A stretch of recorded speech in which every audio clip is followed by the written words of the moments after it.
Good morning students. हम आज start करेंगे 9th क्लास साइंस में चैप्टर नंबर 5। ये जो चैप्टर नंबर 5 है ये बायोलॉजी का पहला चैप्टर है। हमने फर्स्ट चैप्टर कंप्लीट कर लिया है जो केमिस्ट्री का फर्स्ट चैप्टर था। अब हम कर रहे हैं चैप्टर नंबर 5, ये बायोलॉजी का फर्स्ट चैप्टर है। ठीक है, आपको तो पता ही है हमारी जो साइंस होती है वो 3 सेगमेंट में डिवाइड होती है, फिजिक्स, केमिस्ट्री एंड बायोलॉजी। तो फिजिक्स, केमिस्ट्री और बायोलॉजी में से हमने पहले केमिस्ट्री का फर्स्ट चैप्टर कर लिया, अब हम बायोलॉजी का फर्स्ट चैप्टर कर रहे हैं। जब ये चैप्टर फिनिश हो जाएगा इसके बाद में हम फिजिक्स का फर्स्ट चैप्टर स्टार्ट करेंगे। ठीक है, तो हमारे चैप्टर का नाम है the fundamental unit of life, जीवन की आधारभूत इकाई। तो बेसिकली आप नाम से ही समझ गए होंगे हमको इस चैप्टर में किस चीज की स्टडी करनी है। हमको अपने इस चैप्टर में जो स्टडी करनी है वो है सेल या कोशिका। हमको सेल या कोशिका की स्टडी करनी है। इससे पहले कि हम सेल या कोशिका की स्टडी करें, हम जरा कुछ समझने की कोशिश करें। आप सभी को पता है कि जो लिविंग ऑर्गेनिजम्स या लिविंग बीइंग्स जो होते हैं वो 2 टाइप के होते हैं। एक होते हैं यूनिसेल्युलर और दूसरे मल्टीसेल्युलर। ठीक है, अब यूनिसेल्युलर क्या होते हैं? यूनिसेल्युलर जो होते हैं उनकी जो बॉडी होती है, पूरी की पूरी जो बॉडी होती है, कंप्लीट बॉडी जो होती है made up of only 1 cell. जो यूनिसेल्युलर होते हैं उनकी बॉडी में केवल एक ही सेल होती है, एक सेल से बनी हुई है। और जो मल्टीसेल्युलर होते हैं इनकी जो बॉडी होती है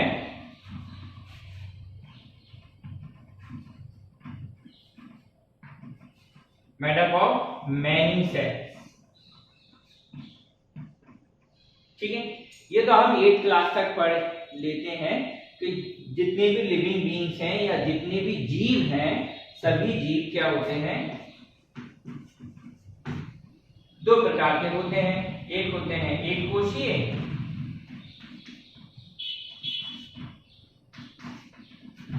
और दूसरे बहुकोशीय।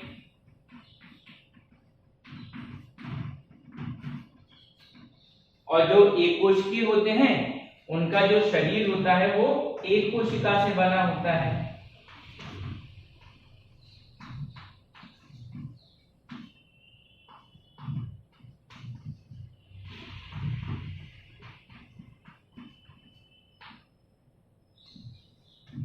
और जो बहुकोशिकीय होते हैं उनका शरीर अनेकों कोशिकाओं से बना होता है।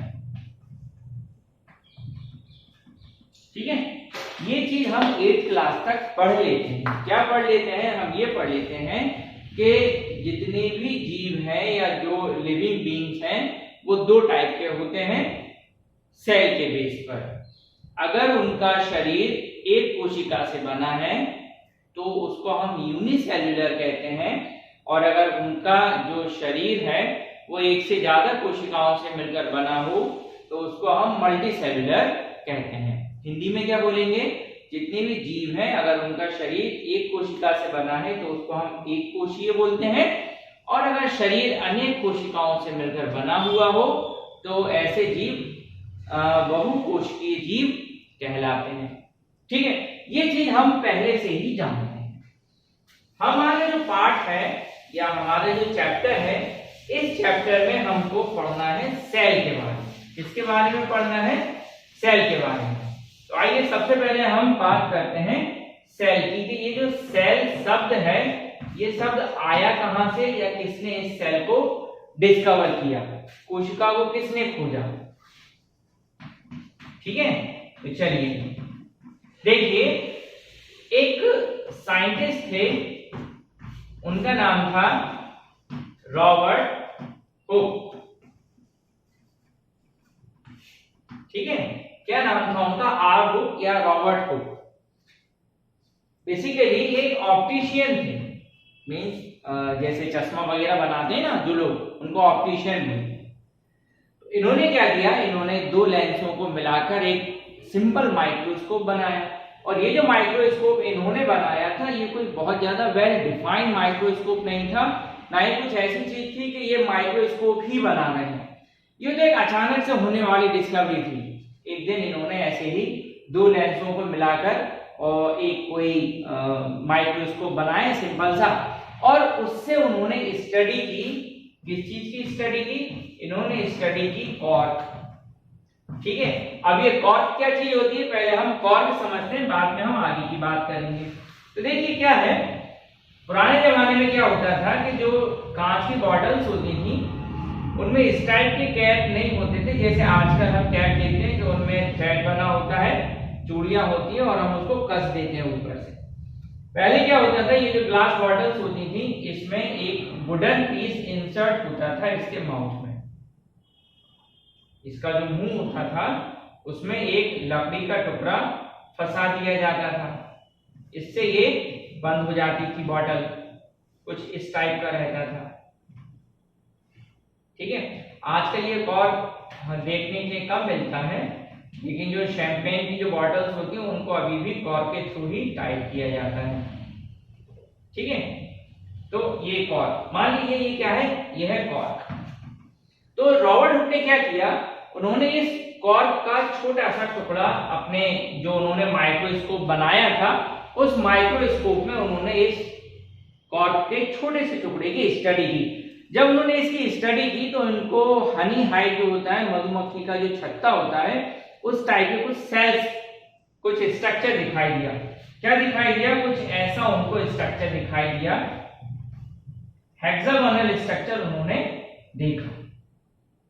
ठीक है, जैसे मधुमक्खी का छत्ता होता है ना, कुछ उस टाइप का।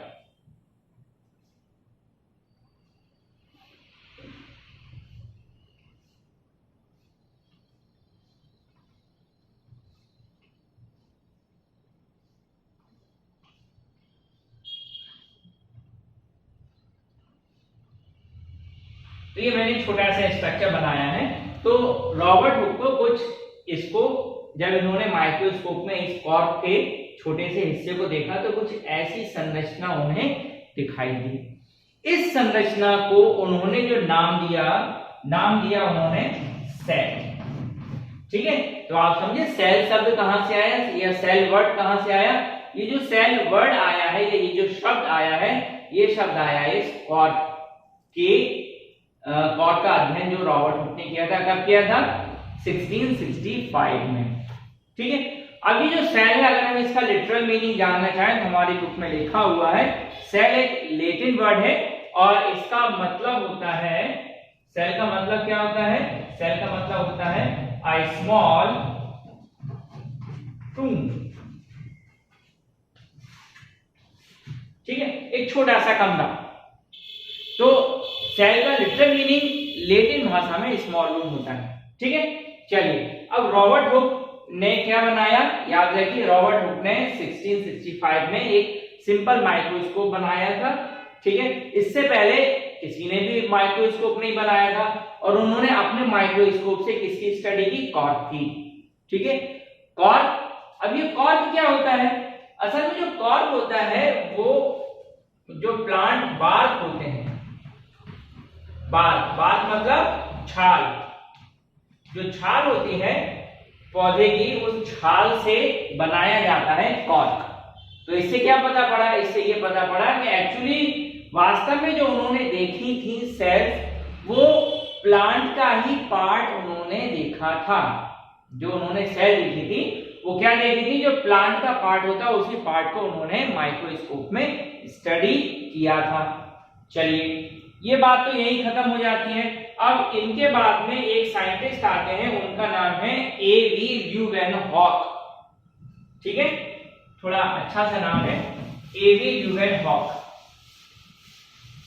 ये कुछ वैज्ञानिकों के नाम आपको याद करने पड़ेंगे और हो सके तो आप साल भी याद कर लीजिएगा, ये एग्जाम में पूछा जाता है। क्या नाम था उनका?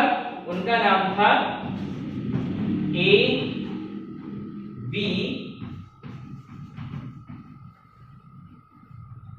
ल्यूवेन हॉक, ठीक है, हम इनको सिंपल ल्यूवेन हॉक कह सकते हैं, ठीक है, एवी ल्यूवेन हॉक। अब इन्होंने क्या किया आपको पता है कि जो रॉबर्ट हुक थे उन्होंने सिंपल माइक्रोस्कोप बनाया। अब जो एवी ल्यूवेन हॉक थे इन्होंने पूरी तरीके से सोच समझकर एक अच्छा माइक्रोस्कोप बनाया। तो इन्होंने भी माइक्रोस्कोप बनाया था और रॉबर्ट हुक ने भी माइक्रोस्कोप बनाया था, ठीक है। अब इन दोनों में डिफरेंस क्या है, जो रॉबर्ट हुक है उन्होंने जो माइक्रोस्कोप बनाया वो सबसे पहले बनाया था, और जो ल्यूवेन हॉक है इन्होंने जो माइक्रोस्कोप बनाया ये उनके बाद में बनाया था। लेकिन ल्यूवेन हॉक का जो माइक्रोस्कोप है वो रॉबर्ट हुक के माइक्रोस्कोप से थोड़ा सा एडवांस है, ठीक है। अब एक टाइम भी हमको बताना है कि इन्होंने जो अपना माइक्रोस्कोप बनाया तो वो कब बनाया, उन्होंने जो स्टडी की वो 1683 के समथिंग इन्होंने स्टडी की, ठीक है। अब ल्यूवेन हॉक ने 1683 में माइक्रोस्कोप बना लिया और इन्होंने किस चीज की स्टडी की, इन्होंने एक्चुअली ऑर्गेनिज्म की स्टडी की। किनकी स्टडी की, जो जीव होते हैं जीवों का इन्होंने अध्ययन किया। किस चीज को देखा, इन्होंने अपने माइक्रोस्कोप से जीवाणु देखे, ठीक है, और कुछ सूक्ष्म जीव देखे, सूक्ष्म कोशिकाएं या सूक्ष्म जीव, ठीक है, और शुक्राणु, ठीक है। इन सेल्स का, इन कोशिकाओं का इन्होंने अध्ययन किया। जीवाणु में बैक्टीरिया, ठीक है, और माइक्रो ऑर्गेनिज्म और स्पर्म्स, etc। इन चीजों की इन्होंने स्टडी की। किन्होंने स्टडी की, ल्यूवेन हॉक ने, ठीक है। और जब ये इनकी स्टडी कर रहे थे तो जो सेल, सब ये सेल वर्ड किसने दिया था, ये सेल वर्ड दिया था रॉबर्ट हुक ने। इन्होंने भी कहा ल्यूवेन हॉक ने कि ये बैक्टीरिया की सेल है, ये स्पर्म सेल है, इस तरह से आगे और उसमें स्टडी होती है, ठीक है। अब ल्यूवेन हॉक के बाद में, अब देखिए याद रखिएगा जो सेल है, सेल में कुछ डिस्कवरीज पूछी जाती हैं एग्जाम में। एक तो सेल डिस्कवर किसने की, दूसरी माइक्रोस्कोप किसने डिस्कवर किया, मींस खोजा। ल्यूवेन हॉक के माइक्रोस्कोप और जो रॉबर्ट हुक है उनके माइक्रोस्कोप में क्या डिफरेंस है, तो याद रखिए जो रॉबर्ट हुक है उन्होंने सबसे पहले बनाया और जो ल्यूवेन हॉक है उन्होंने उनके बाद में बनाया। रॉबर्ट हुक का टाइम है 1665, ल्यूवेन हॉक का टाइम है 1683। वो 1665 में बनाया उन्होंने और इन्होंने 1683 में बनाया। एक चीज और याद रखिए, एक चीज और पूछी जाती है एग्जाम में सेल से रिलेटेड, कि जो न्यूक्लियस है, केंद्रक, केंद्रक की खोज किसने की, तो ये खोज भी आप याद है। वैसे तो हमारी बुक में पूरा एक पैराग्राफ है, उस पैराग्राफ में जो मोस्ट डिस्कवरीज जो हुई हैं सेल से रिलेटेड, सेल और सेल का नेम, माइक्रोस्कोप और जो सेल ऑर्गेनेल्स हैं किस किसने डिस्कवर की, वो पूरा पैराग्राफ है, ठीक है। मैं आपको दो तीन चीजें बता रहा हूं। अब ऐसे ही न्यूक्लियस, न्यूक्लियस मतलब केंद्रक। अब केंद्रक की खोज किसने की, केंद्रक की खोज की थी रॉबर्ट ब्राउन ने। किसने की थी, रॉबर्ट ब्राउन। याद रखिएगा साइंटिस्ट का नेम रॉबर्ट ब्राउन, और इनका टाइम याद रखिए कब की थी इन्होंने, 1881 ईयर याद रखिए।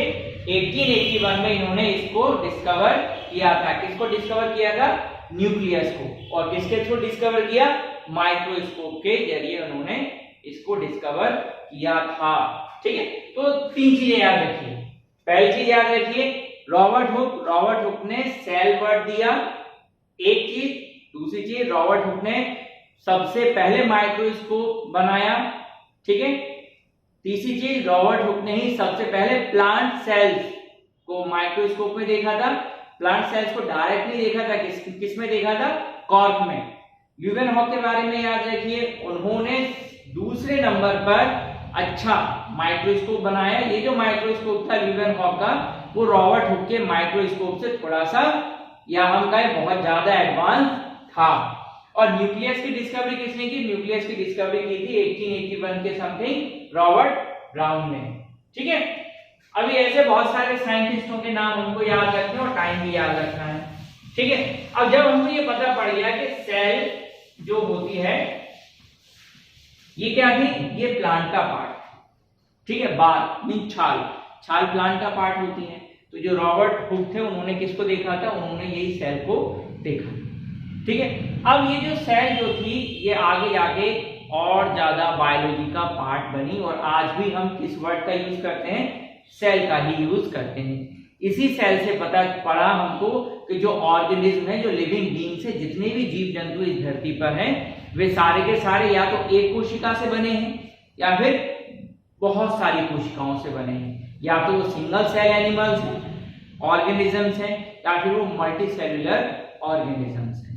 ठीक है, अब देखिए जब हम साइंस पढ़ते हैं तो साइंस में हर चीज की हमको डेफिनेशन पढ़नी पड़ती है, क्योंकि हम सेल के बारे में पढ़ रहे हैं इसलिए हमको सेल की डेफिनेशन भी पढ़ना चाहिए। हमको पता होना चाहिए कि सेल जो है इसकी क्या डेफिनेशन। तो देखिए सेल की डेफिनेशन पढ़ने के लिए हम सिंपल एक स्टेटमेंट याद रखते हैं, सेल या कोशिका, इसको हम क्या बोल सकते हैं? यही है हमारे चैप्टर का नाम, the fundamental unit of life.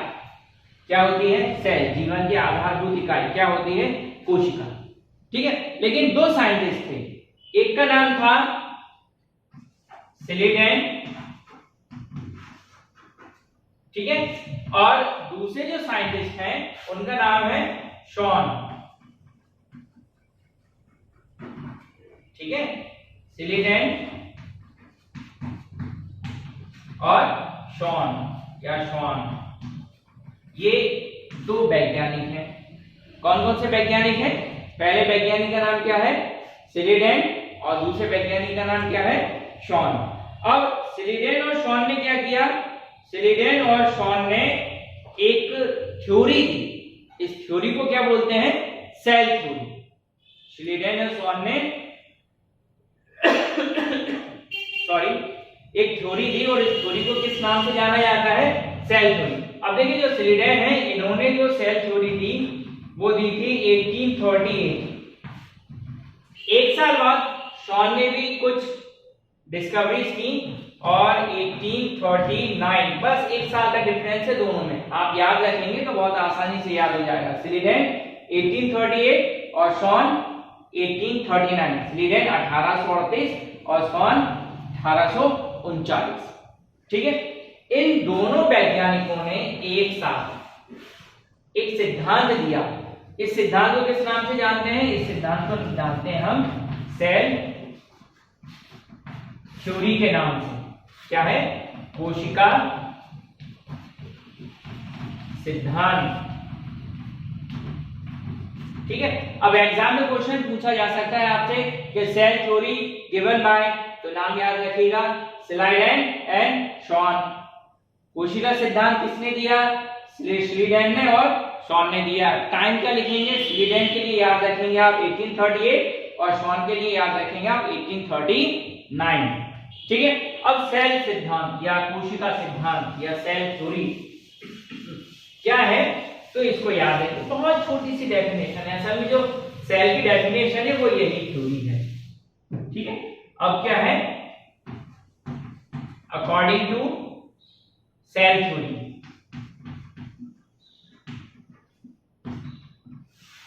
ठीक है, कोशिका सिद्धांत के अनुसार कोशिका क्या है? Cell is the basic structural and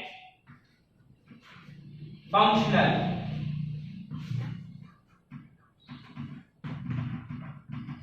unit of all living beings। ये इतनी सी सेल थ्योरी है। क्या है कोशिका सिद्धांत? कोशिका सिद्धांत है कोशिका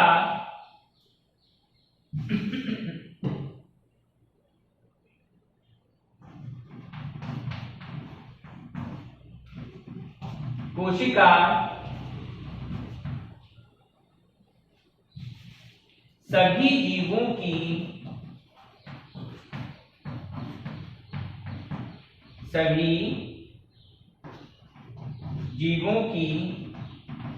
संरचनात्मक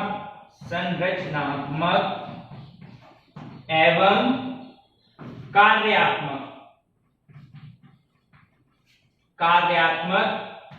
इकाई होती है। ठीक है, किस नाम से जानते हैं हम इस परिभाषा को? इस परिभाषा को जानते हैं हम कोशिका सिद्धांत। याद रखिएगा। तो एग्जाम में क्वेश्चन है कोशिका सिद्धांत क्या है, तो सिर्फ इतना सा लिखना है, कोशिका सभी जीवों की संरचनात्मक एवं कार्यात्मक इकाई होती है। इंग्लिश में क्या लिखेंगे हम? Cell is the basic structural and functional unit of all living beings. ठीक है, ये कोशिका सिद्धांत है। किसने दिया था? proposed by two scientists named Schleiden and Schwann. Time 1838 and 1839, 1838 और 1839। अब देखिए, ये जो सेल कोशिका सिद्धांत है, इस कोशिका सिद्धांत में छोटी सी कमी रह गई थी। क्या कमी रह गई थी? कि किसी ने पूछा होगा श्लेडेन और श्वान से कि कोशिका जो है वो सभी जीवों की संरचनात्मक और कार्यात्मक इकाई है, लेकिन आप ये बताइए कि जो कोशिकाएं हैं वो बनती कैसे हैं? जो कोशिकाएं हैं वो बनती कैसे हैं? मैं आपसे जनरली डिस्कशन कर रहा हूं और बताना चाह रहा हूं कि कुछ कमी रह गई। क्या कमी रह गई? कि उन्होंने ये तो बता दिया कि कोशिका जीवन की संरचनात्मक और कार्यात्मक इकाई होती है, लेकिन वो ये बताना भूल गए कोशिकाएं बनती कैसे हैं। ठीक है ना, क्योंकि आपको तो पता है अगर ये अंडा है, इससे चिक निकलेगा, बड़ा होगा, हैन में कन्वर्ट होगा, हैन कॉक, और फिर दोबारा से एक एग बनेगा। ठीक है, तो ये आज हम जानते हैं, पहले भी साइंटिस्ट जानते थे, लेकिन उन्हें पूछा तो इसका आंसर वो नहीं दे पाए। फिर एक और साइंटिस्ट आते हैं, याद रखिएगा, उनका नाम क्या है? रुडोल्फ वर्चो। ठीक है, क्या नाम है उनका? उनका नाम है रुडोल्फ वर्चो। और टाइम याद रखिएगा, रुडोल्फ वर्चो। टाइम क्या है? जाहिर सी बात है इनका टाइम क्या होगा? स्लीडेन और श्वान के बाद में, पहले नहीं होगा, बाद में, क्योंकि उन्होंने 38-39 तक कर लिया। इनका जो टाइम है वो अप्रोक्सीमेटली 1855 के समथिंग।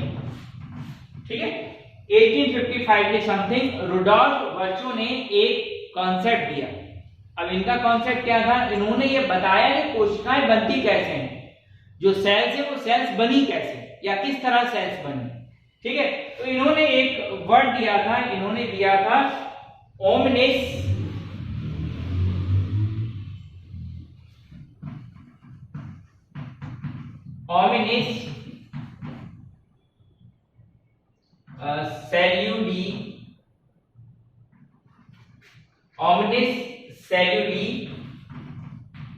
सेल्यूला। ये इनका एक छोटा सा वर्ड था, सेंटेंस था, ओमनिस सेल्यूली सेल्यूला। इसका मतलब क्या है? All cells arises. क्या मतलब होता है इसका? इसका मतलब होता है all cells arises from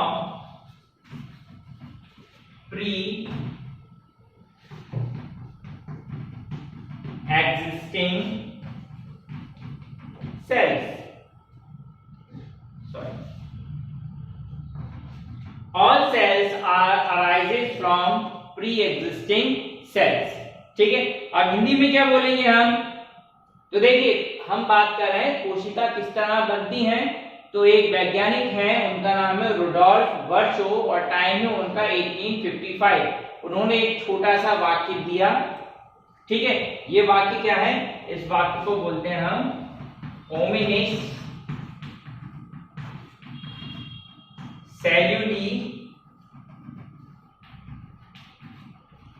cellular. ठीक है, इसका मतलब क्या होता है हिंदी में? इसका हिंदी में मतलब होता है सभी कोशिकाएं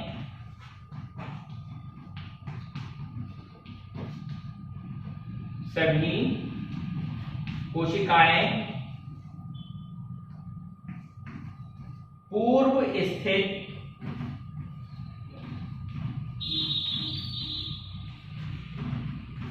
कोशिकाओं से बनती हैं। ठीक है, याद रखिएगा। तो अब एग्जाम में क्वेश्चन क्या पूछा जाता है? एग्जाम में क्वेश्चन पूछा जाता है कि रुडोल्फ वर्शो ने क्या सिद्धांत दिया था? तो आप चाहो तो ये लिख सकते हो ओमनिस सेलुलि सेलुला, पूरे नंबर मिलेंगे।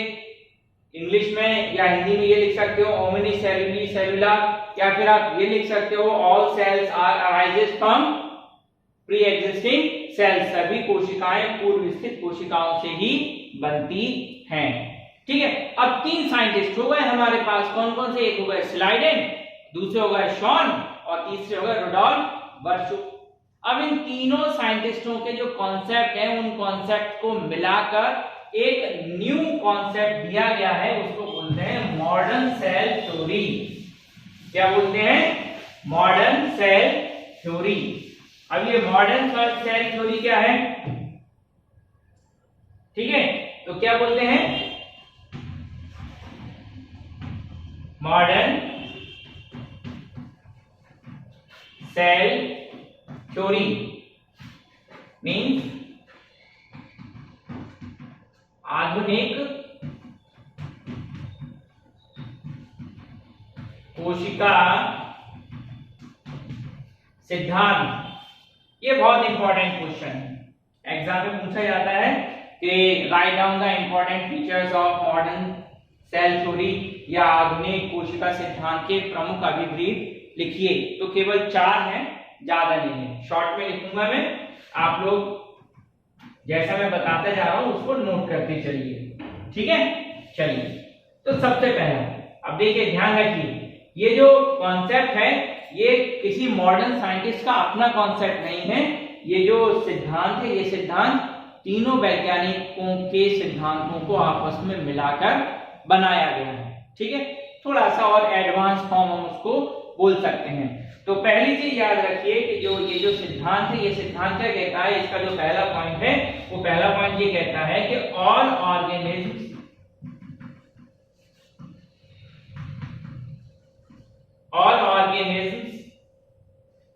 are composed of cells। ठीक है, ये क्या कहता है? ये सिद्धांत कहता है कि all organism are composed of cell. ठीक है, इसका दूसरा पॉइंट समझते हैं क्या कहता है? ये सिद्धांत जो मॉडर्न सिद्धांत है उसका पहला पॉइंट क्या है? All organism are composed of cell. दूसरा पॉइंट क्या कहता है? ऑल सेल्स, जो अभी हमने पढ़ी थी थोड़ी देर पहले, all cells are arise,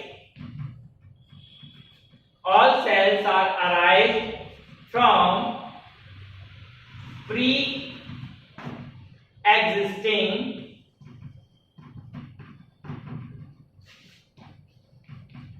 sales. दूसरा पॉइंट क्या कहता है? इस सिद्धांत का दूसरा पॉइंट ये कहता है कि all cells are arise from pre existing cells. जितनी भी सेल्स हैं सब पहले से जो एग्जिस्ट सेल हैं उन्हीं सेल से डेवलप होती हैं। ठीक है, अब इसका तीसरा पॉइंट क्या कहता है? तीसरा पॉइंट ये है इसका कि cell is the fundamental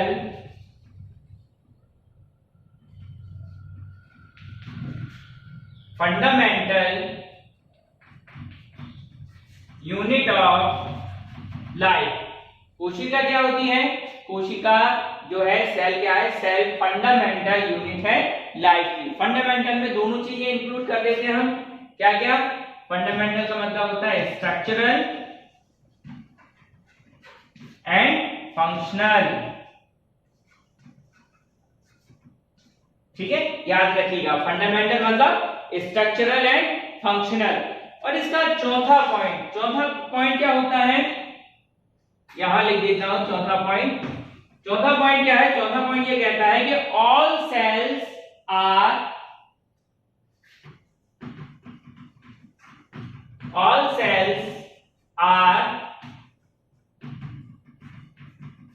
basically alike in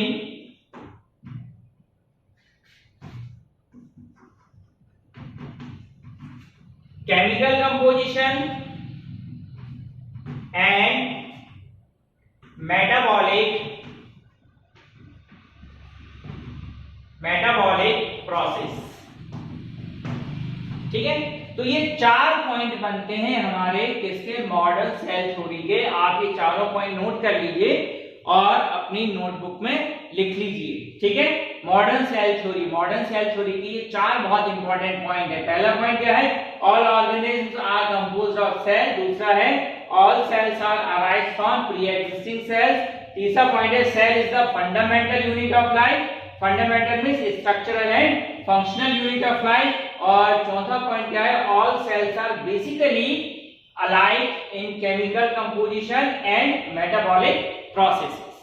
ठीक है, अब इसको हम हिंदी में समझने की कोशिश करते हैं। तो पहला पॉइंट क्या है, पहला पॉइंट ये है कि जो यहां लिख देता हूं, चलिए पहला पॉइंट क्या है कि सभी जीव कोशिकाओं से मिलकर बने होते हैं। आधुनिक सिद्धांत क्या कहता है, सभी जीव किससे बने हैं, कोशिकाओं से। कोशिकाओं से बने या बनते हैं, बने होते हैं। कौन बने होते हैं, जीव। सभी जीव कोशिकाओं से बने होते हैं, पहला पॉइंट आधुनिक सिद्धांत का। दूसरा पॉइंट क्या है, दूसरा पॉइंट है all cells are arrived from pre existing cells. सभी कोशिकाएं या कोशिकाएं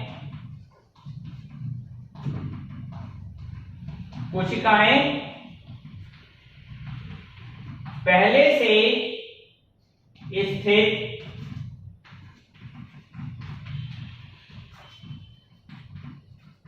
कोशिकाओं से बनती हैं। ठीक है, तीसरा पॉइंट क्या कहता है, cell is the fundamental unit of life. कोशिका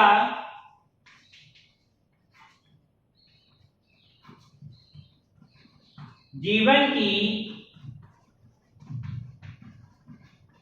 आधारभूत इकाई होती है। ठीक है, और चौथा पॉइंट क्या है, चौथा पॉइंट यह है कि यहां लिख देता हूं चौथा पॉइंट ये, all cells are basically alike in chemical composition and metabolic process. तो जो कोशिकाएं होती हैं, कोशिकाएं रासायनिक एवं उपापचय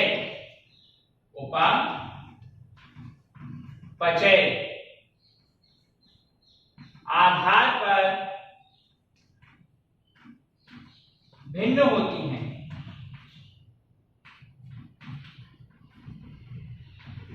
ठीक है, शॉर्ट में लिखा है मैंने, पढ़ के बता देता हूं। आधुनिक कोशिका सिद्धांत क्या कहता है, आधुनिक कोशिका सिद्धांत कैसा कहता है कि सभी जीव कोशिकाओं से बने होते हैं। दूसरा पॉइंट है इसका, कोशिकाएं पहले से स्थित कोशिकाओं से बनती हैं। तीसरा पॉइंट, कोशिका जीवन की आधारभूत इकाई होती है। और चौथा पॉइंट, कोशिकाएं रासायनिक एवं उपापचयी आधार पर भिन्न होती हैं। और ये जो कॉन्सेप्ट है मॉडर्न सेल थ्योरी या आधुनिक कोशिका सिद्धांत के नाम से जाना जाता है। ठीक है, चलिए अब आगे चलते हैं अपन।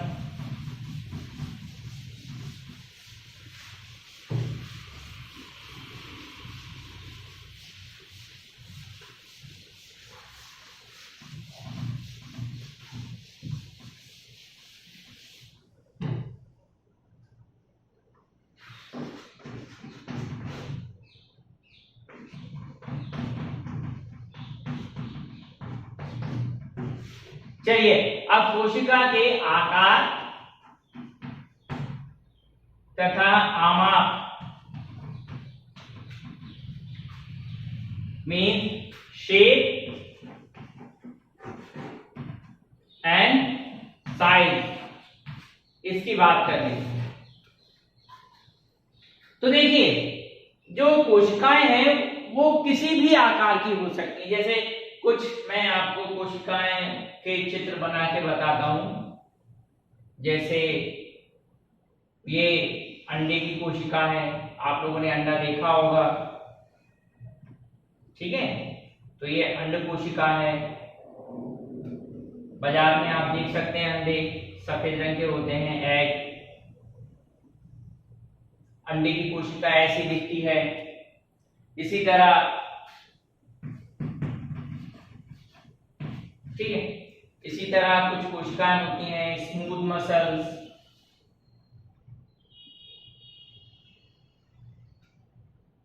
कुछ ऐसी दिखाई देती है स्मूथ मसल्स।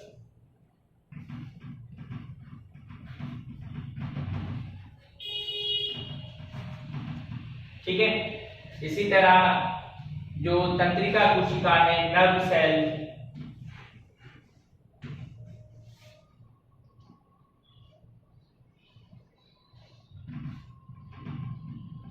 जो नर्व सेल है वो कुछ इस तरह की दिखाई देती है। ठीक है, एक और सेल है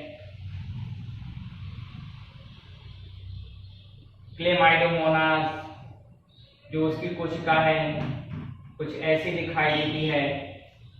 ठीक है, इसी तरह जो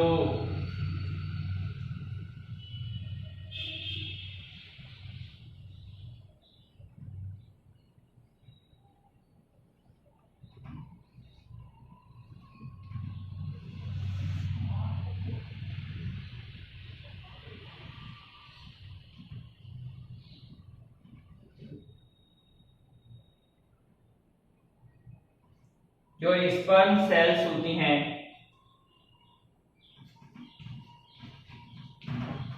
वो इस तरह दिखाई देती है। मतलब अब ये अपने बोर्ड में पूरे डायग्राम नहीं आएंगे, मतलब बहुत सारे डायग्राम हैं। इस टाइप की सेल्स दिखाई देती हैं। एक और सेल होती है ह्यूमन एग, कुछ इस टाइप की दिखाई देती है। ठीक है, तो ये ह्यूमन एग हो गया।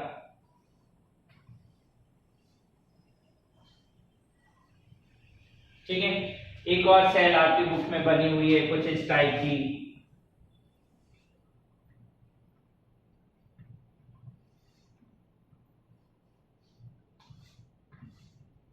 एक एल्गी है।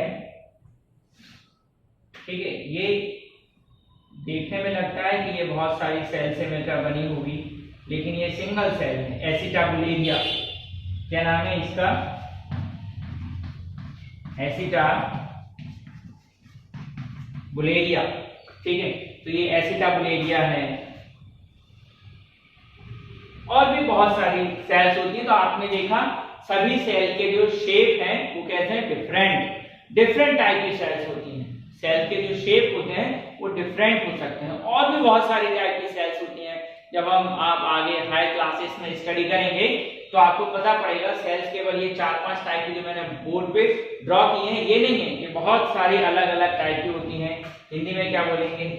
ये है अंडा, ठीक है, ये है पेशी, ये है तंत्रिका, ठीक है, ये एसिटाबुलेरिया,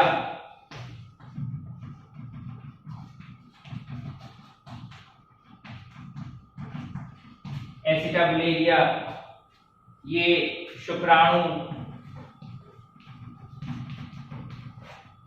ठीक है, ये मानव अंडाणु,